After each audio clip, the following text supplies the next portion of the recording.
It's my great pleasure today, at the start of this, to welcome Professor Sir David Spiegelhalter, who has agreed to open this math outreach program with a talk. You would have seen the title is Using Maths and Stats to Understand the Pandemic, I should say. Professor Spiegelhalter is famous enough not to need an introduction. Actually, it's very likely you've heard of him. Nevertheless, I'm going to introduce him, just to give you a flavor or just some of the things he's contributed to and is famous for. He's chair currently of the Winton Centre for Risk and Evidence Communication in the Department of Pure Maths and Mathematical Statistics in Cambridge, which is dedicated to improving the way that quantitative evidence, data, is used in society, by health professionals, by patients, by lawyers and judges, by the media, the public, and policymakers who may or may not listen. From 2007 to 2018, he was Winton Professor for the Public Understanding of Risk at the University of Cambridge. Among various other endeavors, he produced a website called Understanding Uncertainty, which is an educational resource featuring the use of probability and stats in everyday life. I'll give you the link afterwards so you can check it out. It's great fun, nice, engaging and clear way to help one make sense of data. You may have noticed I called him Sir. Well, he was knighted in 2014 for services to statistics. In 2020, he won the Michael Faraday Prize for communicating key concepts from statistics and probability to the public. And most recently, of course, through the COVID-19 pandemic. His articles in mathematical journals, academic journals, have been quoted by hundreds of thousands of other academics. He's one of the most cited statisticians in the world. But at the same time, he has a gift for communicating to the public and a lifelong commitment to education and outreach. He specializes in medical statistics and has worked with the government and the NHS to help develop guidelines for medical care. In particular, he collaborated on a project to research and improve the public understanding of surgical outcome data in congenital heart disease. This collaboration included developing an animated website for the public, which resulted in a website called Child Heart Surgery, which helps parents understand children's heart surgery outcomes. Professor Spiegelhalter is a very familiar voice on TV, the radio, newspapers, as well as Twitter and the web, of course, guiding his audience to understand and question data. You may have seen or may still be able to catch some episodes of Tells You Win, The Science of Chance, that is on BBC4 and describes the application of probability to everyday life. I like his 9-point guide to spotting a dodgy statistics, which appeared a few years ago in The Observer, and articles with terrific titles like Will I Live Longer Than My Cat? Or How Dangerous is Burnt Toast? You may have read some of his books. I recommend his latest, The Art of Statistics, How to Learn from Data, where while explaining statistics to a general reader, and you don't need to have done the maths of statistics before reading this, but he also explores questions like, how many trees are there on the planet? Or do statins reduce heart attacks and strokes? Does extrasensory perception exist? I better leave the floor to him. Enjoy his talk. Thank you very much indeed. I hope you can hear me okay. Great pleasure to talk to you this morning. Yeah, I'm going to talk for about half an hour or so, and then I'm really happy to answer questions. And I'm happy to answer questions about what I'm talking about, I suppose, but also about doing maths at university, because I still remember doing it. And until I retired, I used to teach at Cambridge the introductory mathematical statistics to the second year undergraduates. So, I have done a fair amount of teaching as well. So, I got a little bit of a feel for it. So, okay, I'm going to try to share my screen, see if this works all right. Okay, I'll use that one and share that. And I hope you can see. Hope you can see my slides. Okay, yeah. Okay, great. Okay. Okay, so that's me, and I'm all sorts of things. But I'm actually what it means. I'm on the board of the UK Statistics Authority. So also, I'm on the body that runs the census, that collects all the national statistics that get published every week, and so on. Okay, so yeah, that's my background, though, is when I was 17, that's what I looked like. Oh, isn't it sad? Isn't it lovely? That skin is so smooth and soft. I feel so, like I'm sure all of you look like. Anyway, that's what I looked like. That's what our hair was like in those days. And I did maths at school. I did A-level maths. And then I went to university to do maths. And I looked like that. Got even hairier, which is what happened. I liked the pure maths, but actually by about the second year, it got too difficult for me, to be honest. I got to be honest. I loved the pure maths. And so I went into statistics, which I've always enjoyed, probability and statistics. And then I did a PhD. I even looked like that at that point. And then I ended up looking like this. So this is what happens as you get older. It's inevitable. I should say, and now I'm at the Cambridge, this is the maths department at Cambridge, which is a really cool place to work when there's anybody there now, of course. I should say, I want to just give a little bit of personal thing about why I'm interested in talking at this event.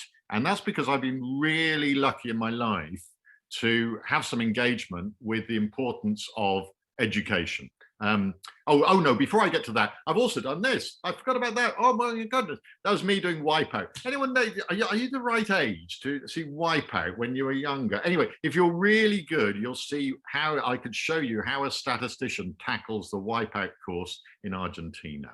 Okay, so what I was going to talk about was, this is Loretta. She came to live with us because she was an orphan from Cameroon. She was in part of a family that I knew, and she came to live with us to do her A-levels in England, in Cambridge. And then she went on, because of her education, she went on to become a doctor. So there was becoming a doctor. She's now a general practitioner in London. And her brother came over from Cameroon, and he could really hardly read when he came over when he was 10. He's now got a master's in international law from Durham and is on a training to be a solicitor. And now I've even got these two lovely kids who are part of our family. So, for me, the importance of education and the work they put into it, is very strong for me personally. Okay, so let's get on to what am I doing?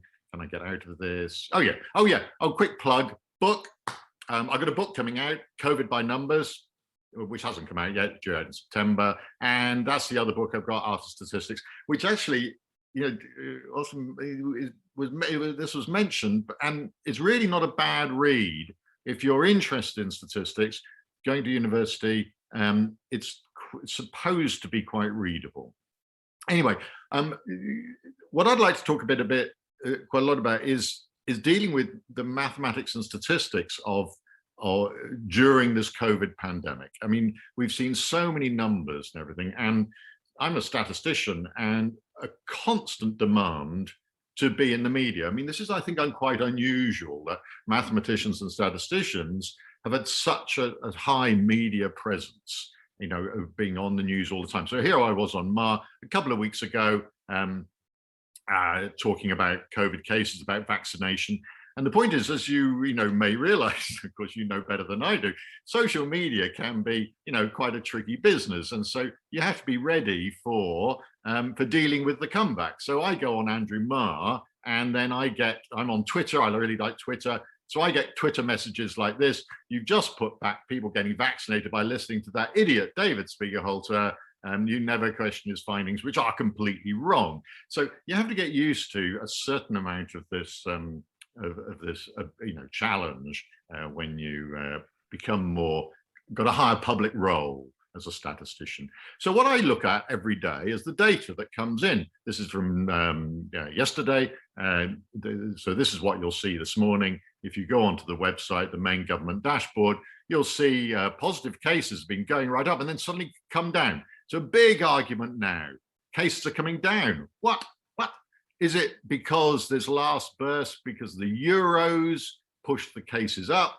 Euros, everybody either went to the matches or got together at home or in pubs or everything like that. A lot of virus spreading because of the Euros. So is that, why is it dropping now? Deaths are hardly going up at all. Hospital admissions are going up slowly. Big arguments about what's going on all the time. So we're supposed to contribute to this. So I'd like to talk about some of these arguments. The first point is that we hear all this data, but data doesn't just tell us what it means. It doesn't speak for itself. There's a great quote. Nate Silver has written this really good book, The Signal and the Noise. He actually works on gambling a lot of the time. So he works on predicting baseball and football results and election results and things like that. So his work is excellent. But he says the numbers have no way of speaking for themselves. We speak for them. We imbue them with meaning. And I think that's why I've enjoyed becoming a statistician, is that I use my maths as much as I can. I do use the maths, but in the end, it's telling a story. It's working out what does it actually mean in the real world? How can this make a difference to people's lives? Because the data, the maths does not just tell us the answers. We have to use some judgment, some interpretation, some knowledge. Okay, so I'm just going to do a range of topics, sort of questions I get asked all the time. Okay, what does 95% vaccine efficacy or effectiveness mean? What does that actually mean? Does it mean that the chance of getting ill if you're vaccinated is 5%? Does it mean that only 5% of people getting ill are vaccinated? Does it mean that the chance of getting ill is reduced by 95%? So all these have appeared in the media as explanations. Everyone has said these things, and they can't all be right. So I'd like to just explain where it comes from, this 95% efficacy, because it's quite, it's a calculation that you might find fairly straightforward, but a lot of people find very difficult to understand.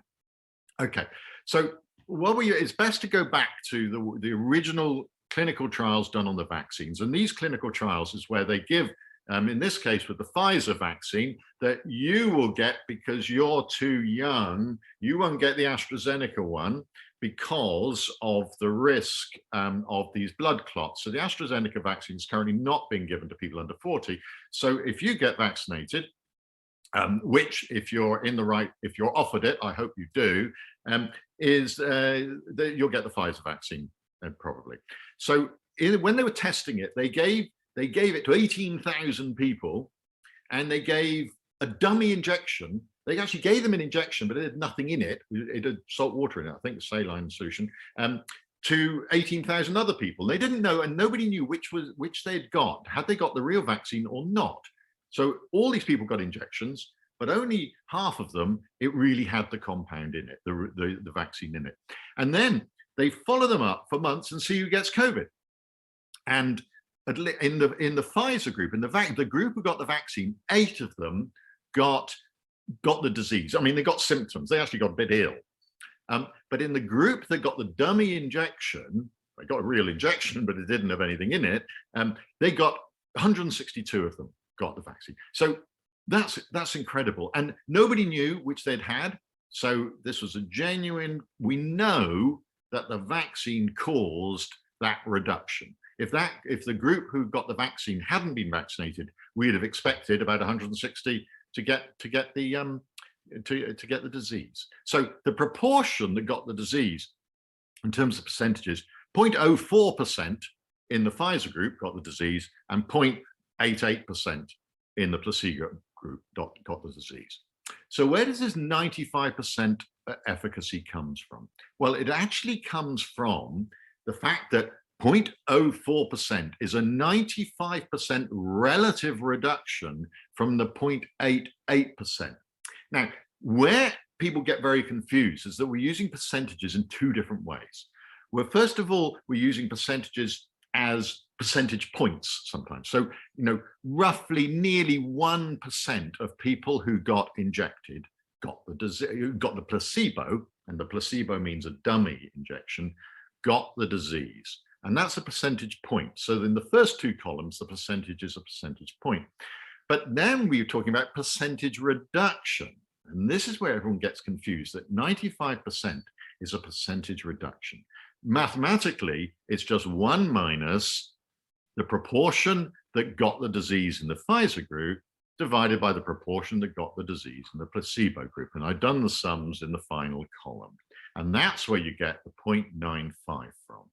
Now, I've tried to explain that about 100 times to journalists, to everybody, to family, and things like that. And it is not an easy thing to communicate, but it just means that the risk is reduced by 95%. Whatever your risk was before, it's now only a 20th of what it was if you get the vaccination.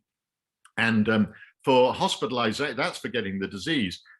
With the new variant, this was on the original COVID virus, the new Delta variant reduces that, especially if you've only got one dose. You need to have 2 doses, and even then it's reduced. But the risk of getting into hospital or dying is still reduced by 95% or more. So the vaccines are fantastically effective.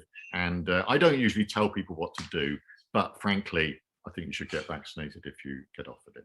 Okay, so just to show again some of the problems that can occur if you're trying to communicate statistics, we wrote an article a couple of weeks ago trying to explain why most people who now die in England of COVID have been vaccinated. And you think, wow, I thought vaccines worked. And this has been used as an argument by people who are against vaccines to say that, well, most people who die have been vaccinated. But it's not, as we wrote afterwards, it's not a bad sign. It's exactly what you would expect from an effective but imperfect jab. Just think about it. If everybody was vaccinated, and vaccination doesn't work completely, it doesn't protect you completely. If everybody were vaccinated, everybody who died of COVID would have been vaccinated, because some people will still die, even among people who are vaccinated. Now, the fact that the vaccine, so many people have had the vaccine, and it's the highest risk people who have had the vaccine, means that this is true, that most people who now die in England have had a vaccination. It's similar to seatbelts. You could say, well, yeah, most people who die in car crashes, sadly, are wearing seatbelts. Now, that doesn't mean that seatbelts don't work, don't help you. It's just that everybody wears seatbelts. So, or nearly everybody wears seatbelts, and they're not perfect. They don't protect you completely. So this is it's a mathematical argument, but it's very difficult to grasp, very difficult to communicate. And we failed, I think, in communicating. And this is my best bit of abuse I've had. We're saying David Spiegelhalter, Anthony Masters, and the entire lying, genocidal editorial board of The Guardian should be hunted down and destroyed for crimes against humanity, period. And that's the kind of abuse you sometimes get. Anyway, we got him banned from Twitter because that's a threat. So, it doesn't just happen to celebrities. It can happen to scientists as well. Okay, so, here's another thing. Logarithmic scales, logarithms and exponential, because we hear all the time about exponential growth. Now, again, the number of times trying to explain, you should try explaining that. What is exponential growth? What is logarithmic scales? Try explaining it to your family, why it's a useful thing. It's very difficult. It's very difficult. So I'm going to have a go. I'll probably fail. You might be able to think of how to do it better. But this is, again, the sort of picture. This is patients admitted to hospital. If you go onto the national dashboard, you can plot it on a logarithmic scale. See, that's the linear scale. That's putting it on a logarithmic scale. If you look down the left-hand side, you can see what's happened is that now there's an equal space between 1, 10, 100, and 1,000. Now, why is that a useful thing to do? Why is that done so often? It's done a lot in the media and on the websites. Why is it useful? Okay, what do we mean by exponential growth, first of all? It just means that things are growing at a constant proportional rate as a percentage increase. And again, this is using percentage in its relative sense rather than percentage points. So we do, if it's something started at 100 and it's increasing at 10% every day or every month, let's say every day, then by the end of the first day, it's going to be 110. It starts at 110. A 10% increase then is 11. So then it goes up to 121. Starts at 121, a 10% increase is 12, goes up to 133, and so on. So it's increasing, and that produces this what's called an exponential curve. And it's increasing at a constant proportion. It's like compound interest. Sorry, I'm sure this is so familiar, I know, but I'm just going through it slowly. Okay, so that's what's happening in these curves.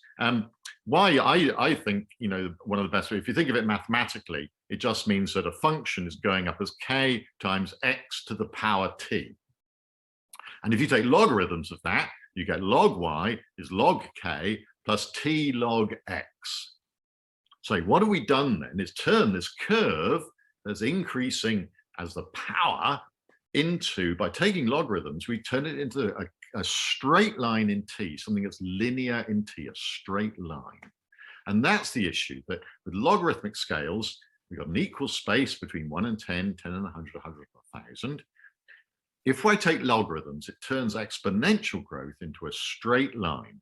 And that makes it very easy to compare trends. In other words, we can compare what t is, what log x is, because that's the gradient which is attached to t. And so, okay, I've just written this out again. Exponential growth means anything that is multiplied by the same amount each time. So we've turned it into something that's linear in time, a straight line in t, and then we can compare its gradient, which is log x, and that allows us to compare how fast things are growing. So for example, what we see is, let's see if I can get on to the next slide. Come on, I seem to have jammed. Oh, it doesn't mean fast necessarily. My savings account is increasing at 0.1% each year. So that's the other mistake you hear in the media. They think that exponential growth means fast. It doesn't necessarily mean fast. It just means proportionally increasing all the time. So for example, this is from the Financial Times. They're looking at rates of increase of cases in England compared with with America, the Delta variant is just hitting the US, so it's really shooting up. And you notice they put this on a logarithmic scale up the left-hand side, 1 times, 2 times, 5 times, 10 times. And there, that enables you to compare the gradients more clearly. So these are going up at roughly straight lines now, and we can compare them very naturally to see who's increasing at the fastest rate. So we're seeing log scales being used all the time in the media, which is extraordinary. This is one of the most amazing examples, I think. This is the death rates showing how were the death rates per 100,000 for different age groups from COVID. This is most extraordinary. So this is what's presented on the scale, but we can't see what's happening down with the young people on this dashboard on the linear scale. We see the death rates are very high for old people, but what are they for young people? It's all squidged down. We can't see what's going on. But if we plot them on a logarithmic scale, we get that, which really is quite extraordinary. It's an almost completely straight line with age by taking the logarithm. Now, what that means is that the risk of dying from COVID goes up by about the same amount each year, around 12% for each year a person is older, the risk goes up by about 12%. So this is extraordinary. I mean, if you're down here, down 15 to 19, say, compared with someone who's 90, their risk is probably about 5,000 times as much as yours has been. And because actually, in terms of deaths, people who've been at school are at extremely low risk. Very, very few have died from COVID. compared with older people. Which is why really, if people of your age, if you get vaccinated, it's as much to protect your family, and especially if some members of your family have not been vaccinated, it's as much to protect your family as it is to protect you. So this is a real example where a logarithmic curve reveals a much more of what's going on than just looking at things on the normal scale. Okay, so yeah, okay, so this is the maths. If something goes up at 12% per year, that means over 20 years, it'll go up at 1.12. That's the first year, that's how much it'll go up. The next year, it'll go at 1.12. And so we do 1.12 times 1.12, 20 times, that's 1.12 to the 20th power, that's 9.6. And that's about 10. For a statistician, that's about 10. So every 20 years you're older multiplies the risk by around 10. So compared with someone who's 15, a 35-year-old will have 10 times the risk, a 55-year-old will have 100 times the risk, a 75-year-old will have 1,000 times the risk, and a 95-year-old will have 10,000 times the risk of a 15-year-old of dying from COVID. I mean, it's difficult to grasp the amazing effect of age. This virus hates old people. It really does. It really attacks. People are still trying to work out why it is so punishing for age. Yeah. Okay, so that's what goes on. So a 90-year-old is around 10,000 times the risk of a 10-year-old. Okay, let's do another thing, lateral flow test, which no doubt you've been taking. I've got a box full of it. I've never taken one yet. I really should, I'm sure, but just to find out what it's like to take it. I don't find the idea very attractive at all. They're not bad as tests. They're not fantastic. They do detect the most, the most serious cases. They detect around 60% of cases. So if you're positive, you've got the virus, about 60% of the time, the test will come out positive. And if you are actually quite infectious, you've got a high viral load, what's called, it's more likely to come out positive. So it detects the worst cases.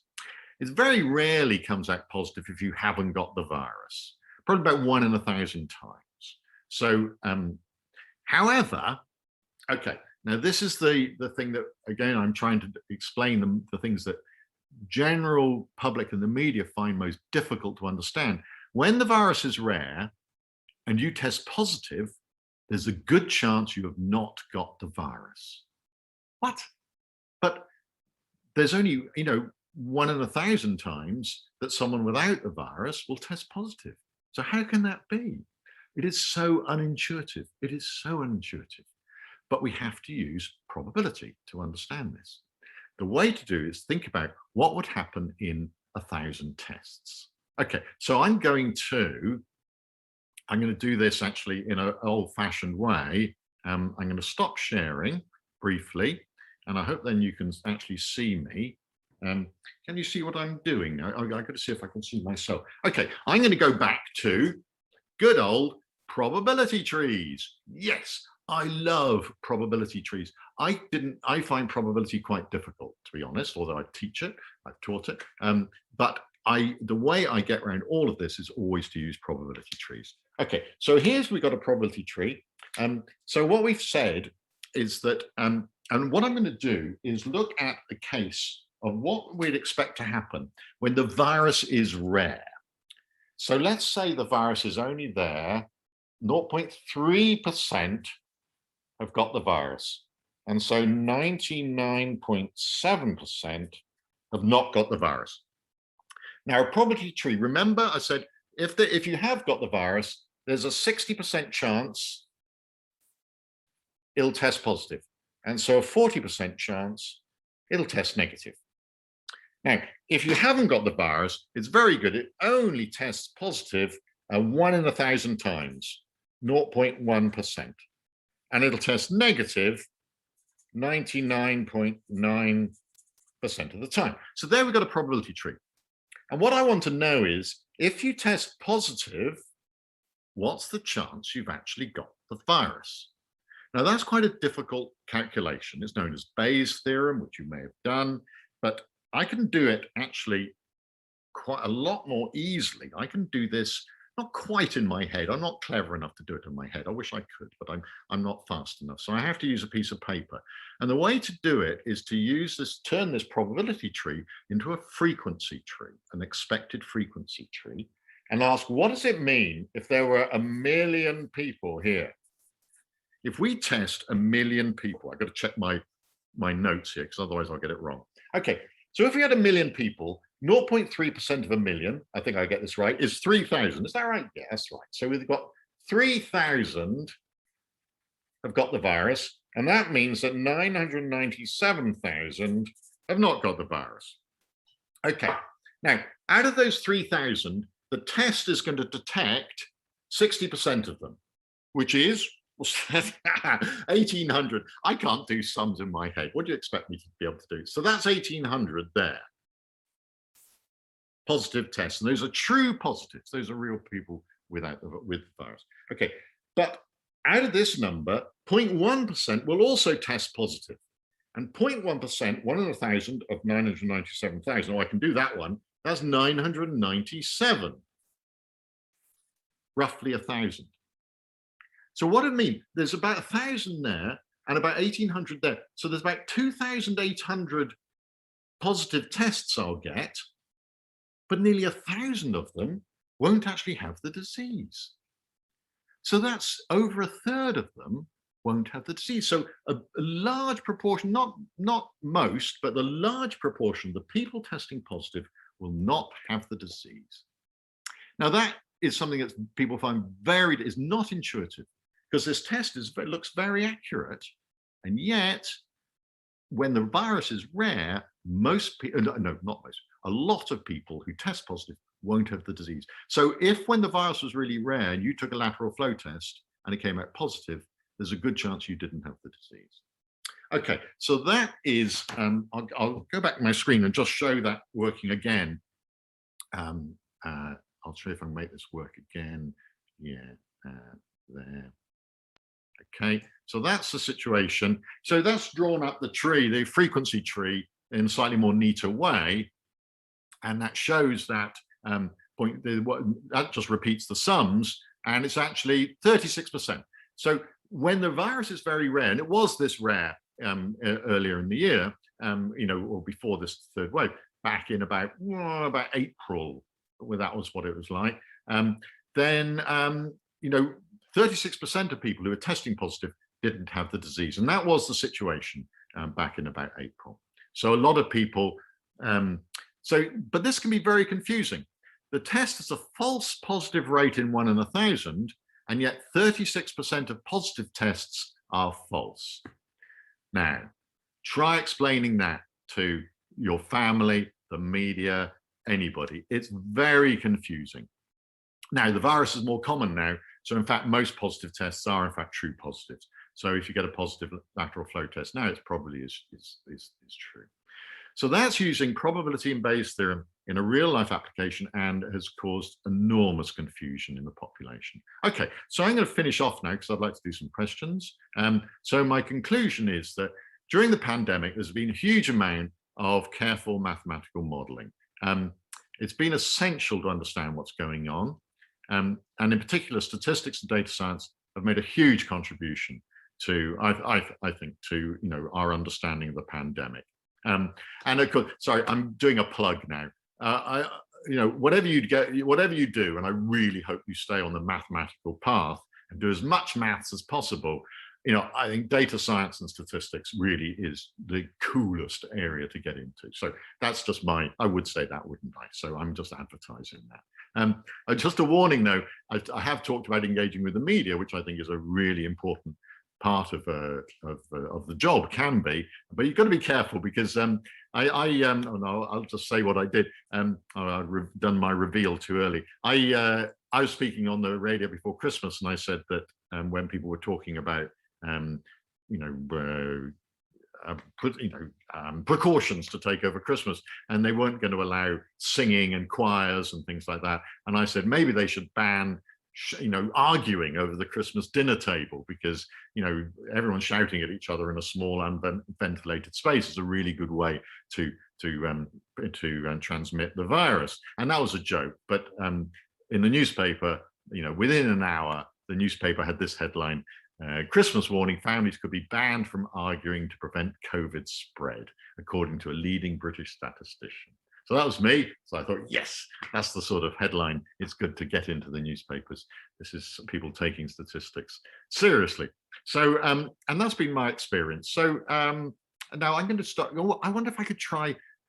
I'll pause for a bit and see if I can take some questions. But if you really want to, I'll try to show the video of me doing Wipeout, but only under request, only if I'm requested to do that. Okay, so I'm going to stop now. And yep, I've gone on long enough, and see if there are anybody who wants to ask me any questions.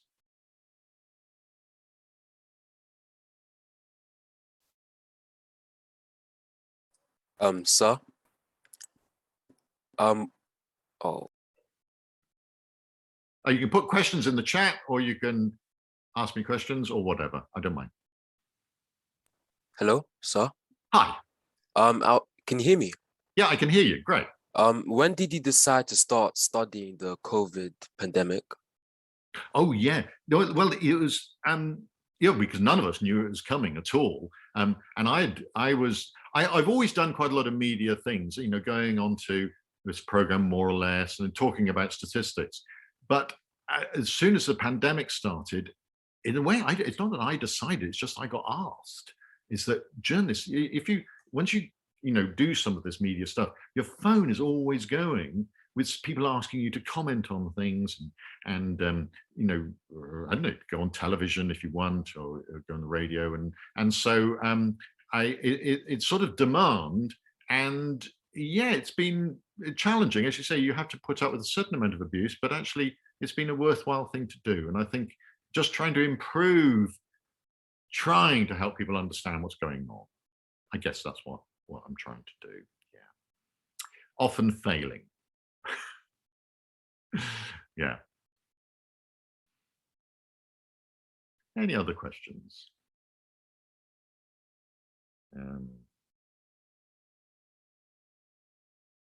Okay. Oh yeah. Okay. Tenny Atlas, a career in data science consists of. Yeah, I mean, when I was training, learning, data science wasn't a subject. It was statistics or mathematics or computer science. But I think data science is a very good development because it puts together many different aspects. There is the computing side of it, getting all the data together, wrangling it into a good form, you can analyze it.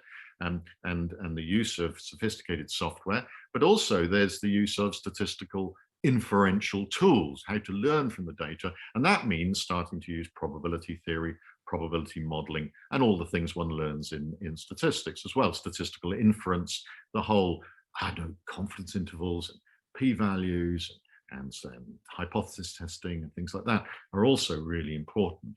And so those and mathematical modeling as well. So it's a very broad subject, but the crucial thing is, I think, is that it's problem driven. It's people, often companies, but government as well, who are really, really investing in data science. The Office for National Statistics has now got a data science campus where they're doing extraordinary research.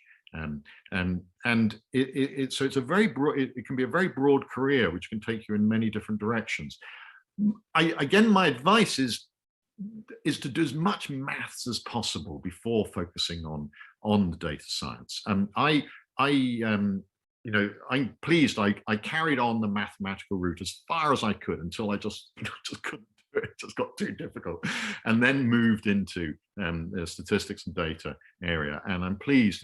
It's good to have as strong a mathematical background as possible. A lot of the people doing the modeling are not in this COVID epidemic, or in fact have done theoretical physics. They've done a really very mathematical background. Neil Ferguson, you may have heard of him. He's a theoretical physicist. These people are more mathematicians than statisticians. Oh, great questions coming in.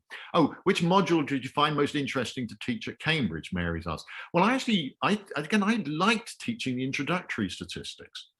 I did teach more specialist stuff, Bayesian statistics, but I like the introduction because in Cambridge, people are mathematically fairly strong, and they're interested in the maths as well. They're enthusiastic about the maths, and I like trying in a way to push them towards statistics, because I mean, again, that's because I think it's a very good thing to do. So I was trying to take people whose primary interest was mathematics and push them by trying to make those statistics interesting. Now, we teach statistics in Cambridge. The first course is quite mathematical and it's quite theoretical. It's a good, strong course. But I also used to put in interludes in the lectures, little 5-minute bits where I'd talk about the sort of stuff I've just been talking about. Numbers in the news, how they're used, and what are the current stories. Every week, there's always stories, statistical stories in the news that I could use. And so I like teaching the introductory stuff, trying to get people enthusiastic about it. Oh yeah, great. In A-level, were you already planning on studying statistics later in life? No, certainly not. They didn't do maths. In my day, it was pure and applied maths, separate subjects, physics and chemistry I did. No, I had no idea. I liked the maths, but I had no real idea what I wanted to do. And in my day, there's no statistics taught at all. I hadn't learned anything.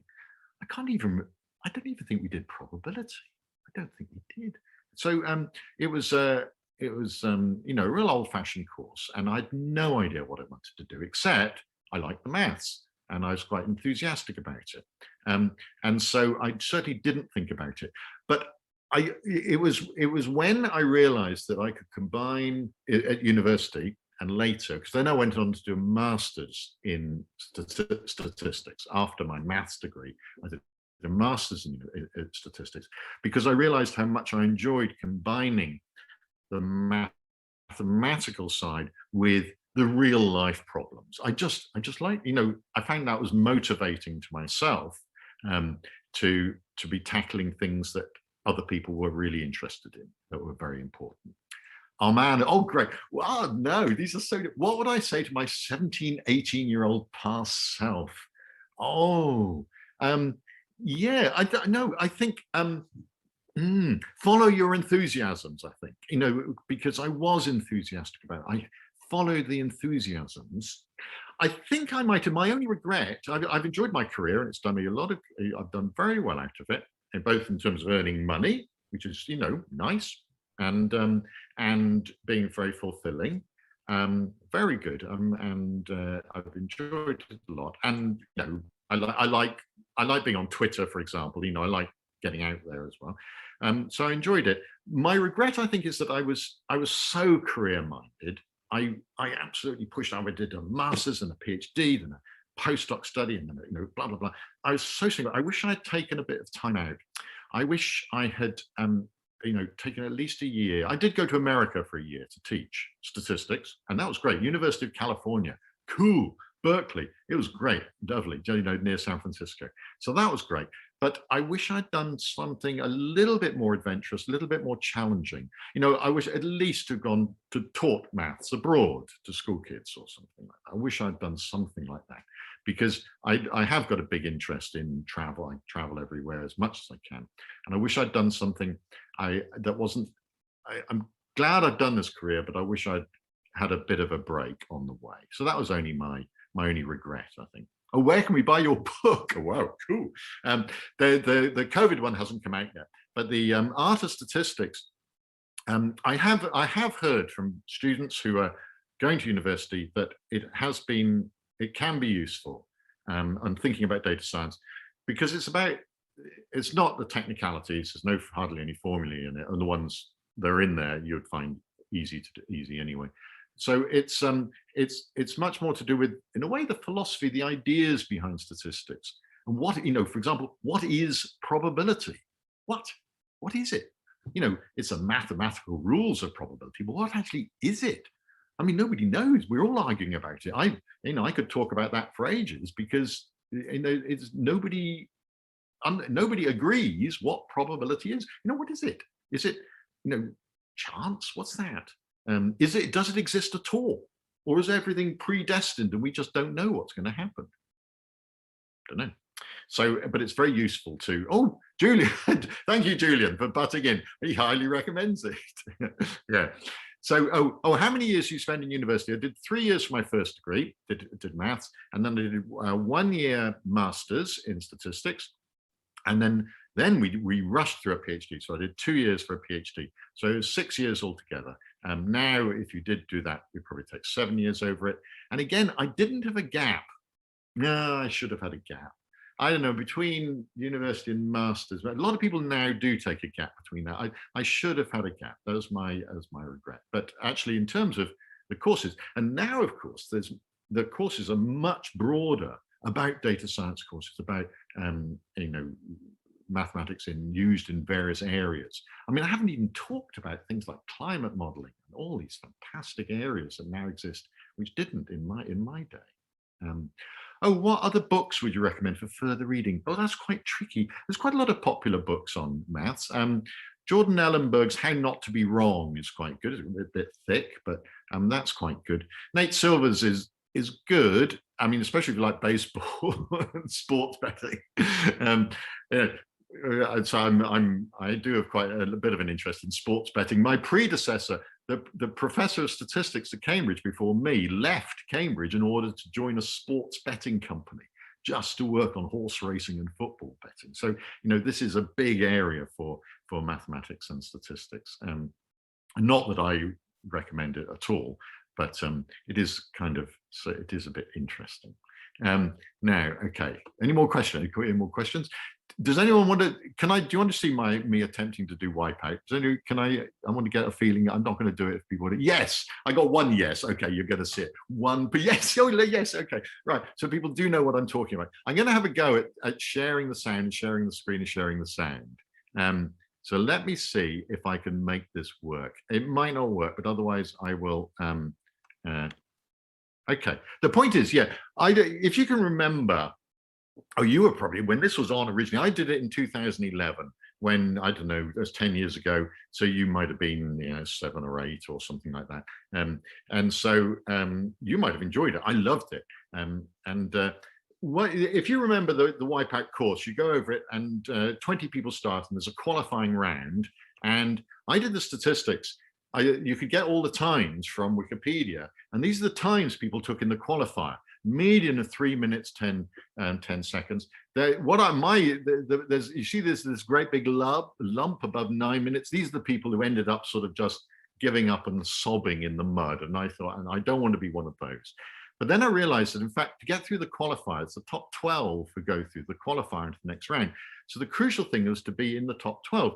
So I looked at what the times were for the 12th fastest person. In other words, the person who just qualified.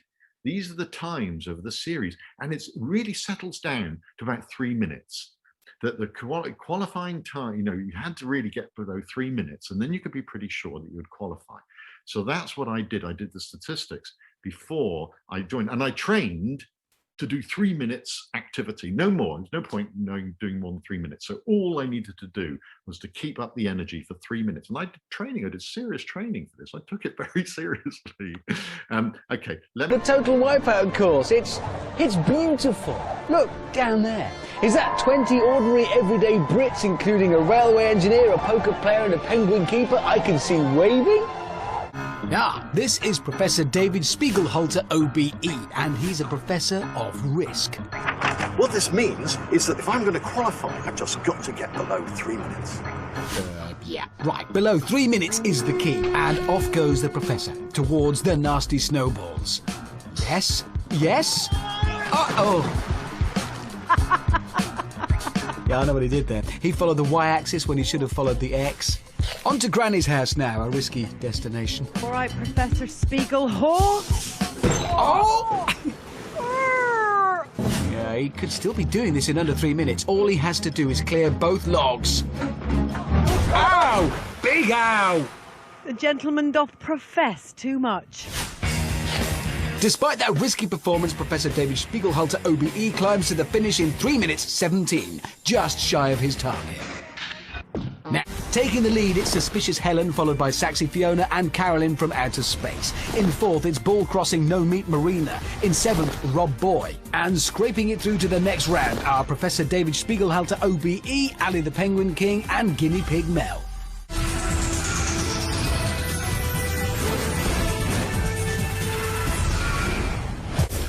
The 12 remaining competitors must mount the ski lift and do their utmost to remain standing. To help them, they have a podium to perch on and a bar. Finally, it's Professor David Spiegelhalter, OBE. What am I doing here? I don't stand a chance. It's snowing! The ski pole arms have started. Oh, and they're off! Now they will need to jump over both arms, which get raised up as the game goes on. Remember, the last 5 still hanging will go through to the next round. Oh, Professor Spiegelhalter. I don't stand a chance. All making light work of those ski poles so far. There's Professor Spiegelhalter, OBE, Rob Boy. Those poles are getting higher now. There's John. And John again. And James. Ooh. They are not letting go. No. There's Mel. Oh no, Mel! Oh, Mel. Hence now, the next 2 to fall will be out of the competition. Marina, Suspicious Helen. Professor Spiegelhalter, OBE. Ow! Ow! Ow! Ow! Ow! Oh, no! Just presenting himself to that arm there. That's undignified. So Professor Spiegelhalter, OBE, is the next victim of this first ski lift. Well, that was my one attempt at doing something like that. Anyway, it wasn't too bad. I was quite pleased with my performance in the end. Right. Okay. So thank you all very much. Are there any more? Have we got time for any more questions? I'm very happy to take some more if we've got a couple more minutes. But oh, have you considered gambling? No, I don't gamble. No, I'd be too upset. I don't think it's a good idea at all. But I'm just fascinated by it. That's the problem. I think I'm one of the few people. It means that for academic purposes, I have a William Hill online account. So I think I'm one of the few people who actually is during a live in a university lecture, I've been placing bets just to explain how it all works. But I don't do it in practice now. I don't think it's a good idea at all. Yeah.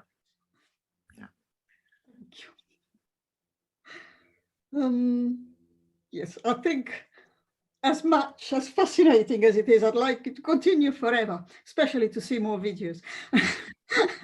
But we'll have to stop here because we have other sessions in this program. So just thanks so much on behalf of everybody. Thank you again. No, thanks very much. Thanks for the great questions. And I hope you enjoy the rest of the sessions. And, all I can do is say, plug, come on, hit it, do the work. Yeah, get in there, do the maths, but just think about probability and statistics because it's a cool area and there's so much that needs doing as well. So no, thanks for nice comments. And yeah, good luck to everybody. Good luck. Yeah, cool. Right. Thank you. And listen to him. He's right. Thanks. Bye, everybody. Bye. Bye.